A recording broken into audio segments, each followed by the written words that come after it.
Bold predictions tonight. What are you willing to bet your money on? What do you believe about this year? First up, Georgia, according to Arthur, will be in the SEC championship game, but they will not face a team that they played. There will not be a rematch. So that's noteworthy because Georgia plays Texas. Georgia plays Bama. Georgia plays Ole Miss. Georgia plays Tennessee. So we got the Dogs in the SEC championship game. Not hard to envision. But they got to be facing LSU, maybe? A&M? Missouri? Oklahoma? Those are the 5, 6, 8, and 9 odds teams, according to FanDuel. Texas is out of this thing. Ole Miss is out. Bama's out. That is a little tough for me to grab because, first off, Georgia just has to make it. Okay, it's a high-value proposition, but it's not a certainty. And then secondly, they got to make it and not face the second, third, fourth, or seventh best teams in the odds market in the SEC. So that's a 9.5. Congratulations. If Georgia faces LSU or A&M or Missouri or Auburn or anyone else in Atlanta other than like Texas and Ole Miss and Bama and Tennessee, you will get a chalice of supremacy, Arthur. Good luck. Next up, here's another one. Gorb from beautiful Savannah, Georgia. West Virginia wins the Southwest Conference. And then he put in parentheses, Big 12. I appreciate that. West Virginia has the 9th best odds to win this conference, so it's pretty bold. Their over-under win total is 6.5. So, yes, it's pretty bold. In 2023, though, just remember life in the Big 12. In 2023, Oklahoma State made it in. In 2022, Kansas State was not a top 2 team in the preseason odds market. They made it in. In 2021, Baylor was near the bottom of the odds. They made it in and won it. Kansas State won it the next year, by the way. So who cares that West Virginia has a 6.5 over-under win total? Well, I do. So this is a 9.5 on the boldness scale. They do also have a tough schedule. West Virginia plays 7 of the top 8 odds teams in the preseason Big 12 odds.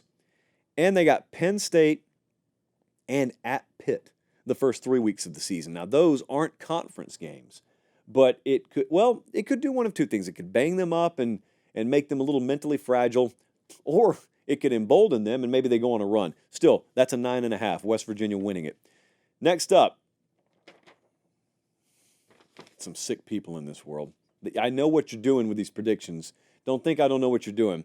So, Noted from Birmingham, Alabama. Noted. That's the only name we have. Noted said 2 group of 5 teams will make the playoff. Well, no, they won't. So this is a 9.75 on the boldness scale. 1 is in no matter what. So we're just asking who that second team would be. You probably need 2 undefeated teams. Okay? Because the first one's undefeated. They're in. The second one probably has to be undefeated too. Liberty has the best odds in all of college football to go undefeated. Did you hear what I said?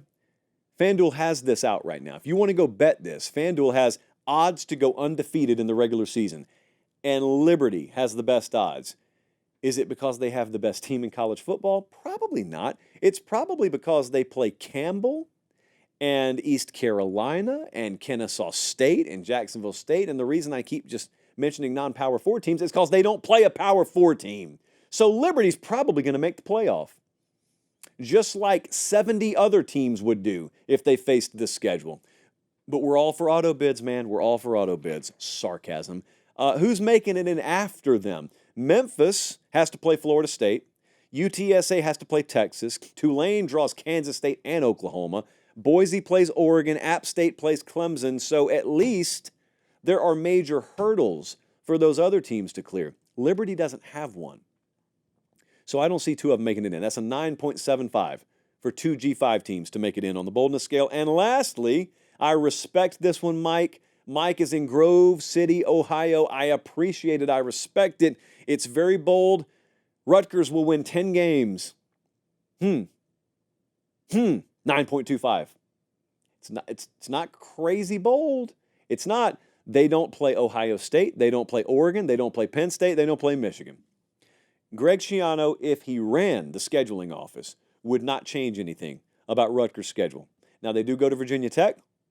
They do go to Nebraska. They go to USC. you're not playing in the Big Ten and not having a tough couple of road games. Washington, Whiskey, and Illinois at home. Winning 10 games is going to be a tough draw. Not impossible.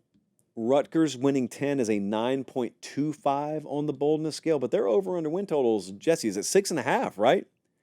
So you start looking at that schedule. If you believe at all in Greg Schiano and company, you can find you 7 wins there pretty quickly. It's 6.5 and it's juiced to the under. So there you go. If you believe, that's free money. They're just offering it to you.